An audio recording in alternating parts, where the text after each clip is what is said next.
We just decided to get into it at the start of SmackDown because we were going to have a #1 contender match. Also, hello my friends, it is I, Simon Miller, once again from my strange US location. As you know, I am touring for the last match. This is great.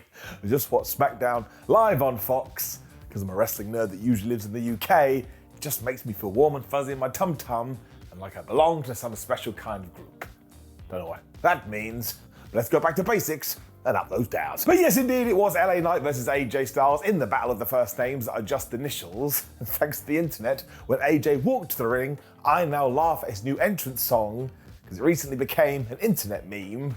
Though if you haven't seen that, it is very funny. Knight was so mad he threw Styles out of the ring when we cut to the commercial break, which must have worked. When we returned, they were just punching each other in the face when they both did cross bodies at the same time. So one, they must have read the other person's script, and two, this would happen in a match later on. What the flub is happening? Fans were super behind LA Knight as well, so let's not pretend that his push or his momentum is losing anytime soon. When he took his bum and he placed AJ in the corner and he just smashed him using his tuchus. I was like, well, you've got one, you may as well. The thing is, he was getting way too much offense by this point, including a superplex, although I was a bit perplexed by that because it never gets the win. When from nowhere, AJ came back with his reverse somersault DDT. This guy is like 45, 46 years old, and he still does that, and he makes it look prettier than a picture. The dude doesn't make any sense. Eventually, he tried to go for the phenomenal forearm, but LA cut him off and did his elbow too. And again, this is when I knew what the finish was going to be, because the commentators were going like, oh my gosh, LA Knight is gonna win.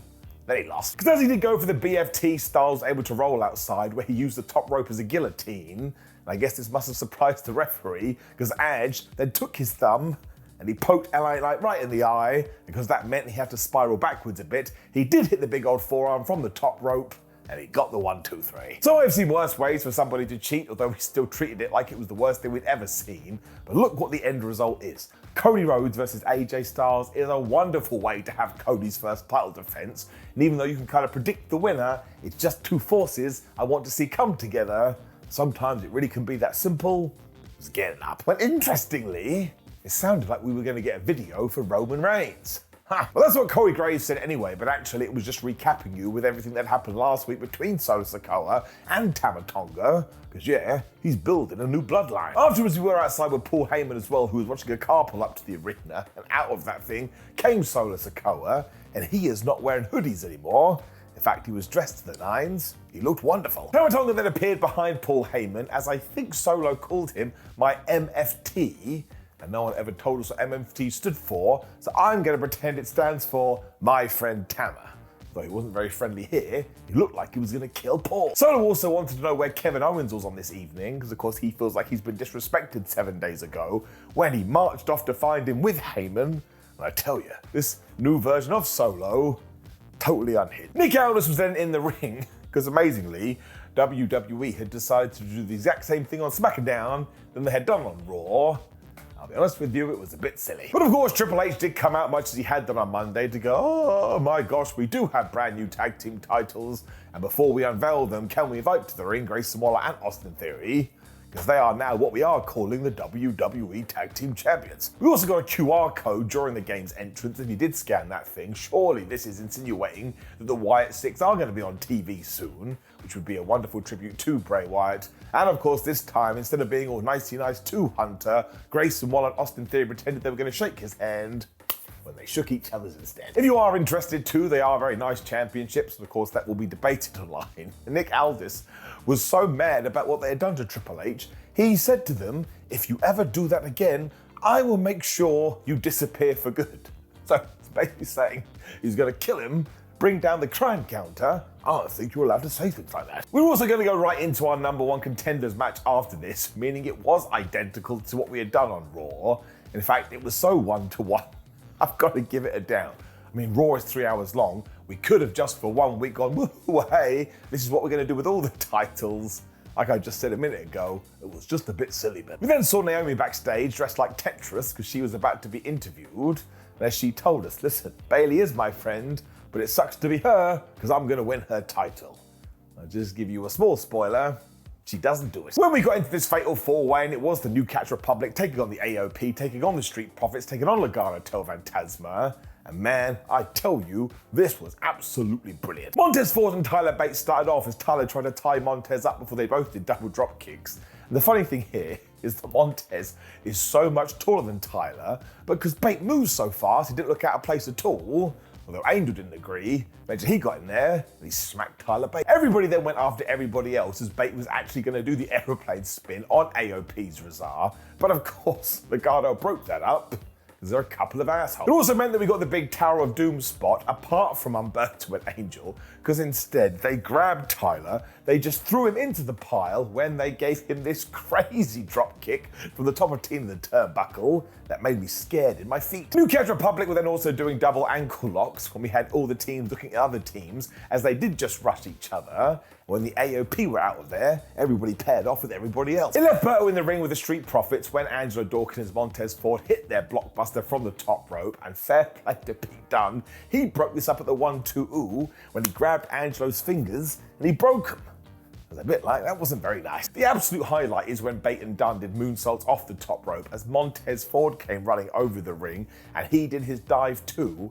And the way WWE shot this, well, I'm just going to tell you straight, it was absolutely incredible. Legado were then wrecking Tyler Bate once again when Umberto did this amazing dive and Angel hit that cool springboard move that he does. But Montez Ford then broke that up at the 1-2-ooh when the Street Profits realized, oh my gosh, we can hit our finisher. They got that done. They got the 1-2-3, and they are now your new tag team champions. So we are now going to get them versus Grayson Waller and Austin Theory. But again, if you have 10 minutes today, even if you have 5 minutes, go and watch the finish to this, because it is just boom, boom, boom, boom, boom, boom, like that song from the 90s. They way exceeded my expectations.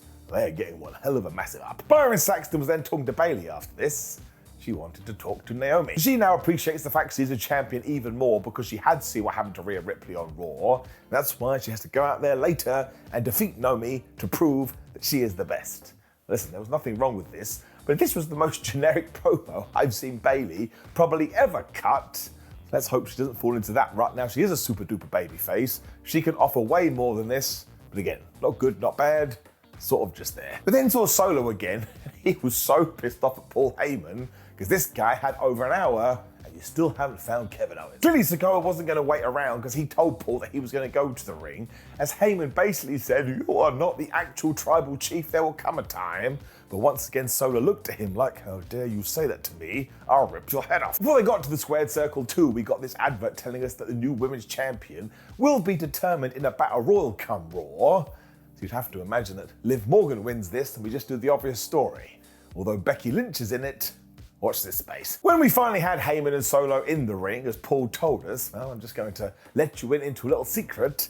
And that's how the Bloodline is currently working backstage. Amazingly, this is when the crowd started to chant, we want Roman, so it took 2 weeks for this storyline to work.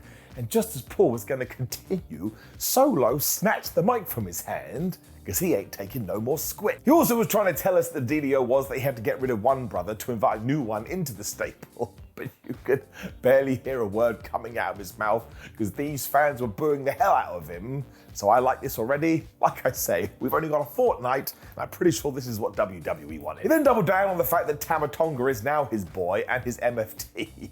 When we cut to the entranceway, and Kevin Owens' lifeless body was just thrown out there, because who had been trying to kill him? Of course, it was Tama Tonga. Owens was bleeding too, and as we talked about before, you rarely see that in WWE. And as all these three did the Bloodline salute, Kev once again just tried to fight his way back, but the wrestling mats were against him. And Tonga was booked to basically try and murder this guy. Even the commentators were like, what the hell is wrong with him? He's totally nuts. It ended with Sikoa giving Kevin Owens the spike, and even though Tama had got a chair, it was Sikoa that grabbed that and threw it out the ring, almost like he, once again, is the brand new tribal chief. And they walked to the entranceway, and they all did the ones. I don't think Reigns is going to be happy about this. So this was yet another good angle in this storyline, and people are desperate to see Roman Reigns again. I think we kind of insinuated that very soon we are going to get Kevin Owens versus Tama Tonga. Not in my wildest dreams did I ever think I'd see that in the WWE. It is getting it up. Another really good bit. It probably peaked right after this too, because Nick Aldis went and grabbed Paul Heyman and dragged him out to the parking lot.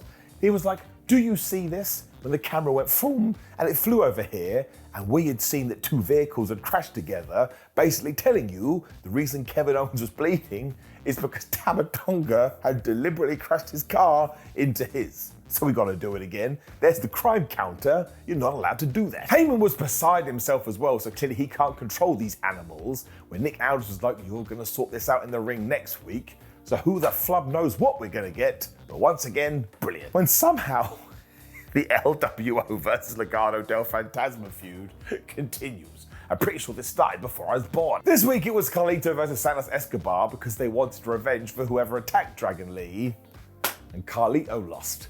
Whoops. I'm still hoping that Carlito turns heel soon because he's kind of miscast in this role, and he's got that stupid new theme music. And I mean, he was alright here, and the match was fine. As I've already insinuated, it's just been going on too long. Basically, he got screwed over when Elektra Lopez and Zelina Vega started fighting on the outside. Carlito forgot he was wrestling because he was looking at this, so Santos threw him into the ring post, hit the Phantom Driver, 1, 2, 3. So even though it was a fine enough match, it does have to get it down because we are past WrestleMania now. And then thinking about it, they settled this at WrestleMania, and it just keeps going and going and going and going and going. So that really was the time to finish it.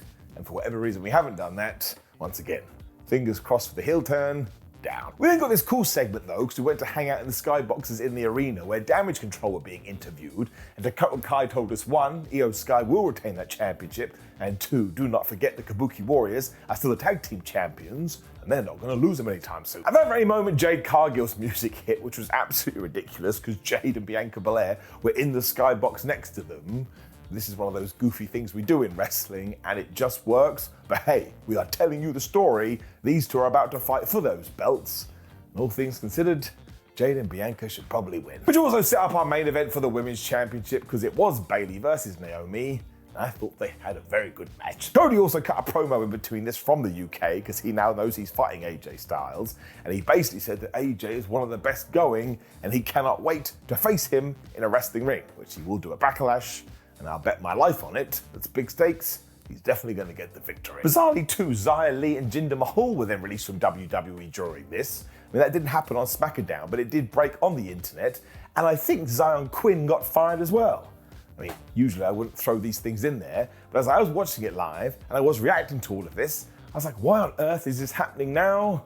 I suppose by the time you'll see this, you'll know. But right here in my world, I have absolutely no clue. We went and hindered Jinder. In the ring, Naomi and Bayley were both going for the most devastating move in all of sports and attempt the surprise roll-up. And as we talked about earlier, when that didn't work, they did double cross bodies, so they must have literally watched the first match. Naomi then hit the rear view and went for a proper crossbody, which made me chuckle because that also didn't work, when she hit this awesome springboard facebuster for another near fall. But to be honest, that could be a proper finish. Bells then got her knees up with a split leg moonsault when she climbed to the top rope and did this mad Macho Man elbow halfway across the ring. And she too got a 1-2-ooh. Now look, I never actually thought that Bayley was going to lose the championship for obvious reasons, but they were doing such good work, at least I was invested. Naomi then rolled right into Starstruck, which Corey called a fantastic submission, which made me chuckle. But when Bayley got out of this, they basically fought to the outside. She threw Naomi into Alan the announce table. Well, yes, Tiffany Stratton turned up. She punched her right in the face, so I presume Naomi won by DQ. We were never actually told. In fact, that would be right either, because it would be Bayley that won by disqualification, because she's the one that would be hit. I'm just going to tell you straight. I love Tiffany Stratton, and she was awesome here, but because Naomi and Bayley were cooking, well, I was a little bit disappointed. I also just think for Bayley and her championship, it would have done it the world of good to get a W on this. Although, Tiffany then did lay them both in the ring, and she hit a double prettiest moonsault ever. And I was like, fair enough, that's pretty good. As she shouted, Tiffy time, the SmackDown went off air. So here's the deal, I am going to give it up to the match, because like I say, they were doing great work. And even though I did find the fallout very entertaining, this was probably just the wrong place at the wrong time. Even though I do think it will help Stratton going forward, I just really wanted a finish to this. Sometimes I become a geek, so there's your down. Otherwise though, I thought this was another very strong episode of SmackDown, as we do take all that WrestleMania momentum and we carry it on. And listen, when Roman Reigns does come back, he is going to be so over as a babyface, so the prophecy will have been fulfilled. Skin it up. Now, of course, please do leave me a comment below and let me know what you thought about last night's episode of SmackDown and what you think about all this Bloodline stuff. Like the video, share the video, and subscribe. Click the video on the screen, which is ups and downs for AEW Dynamite, and connect all the dots. Otherwise, I appreciate seeing you. Take care. and I'll talk to you soon.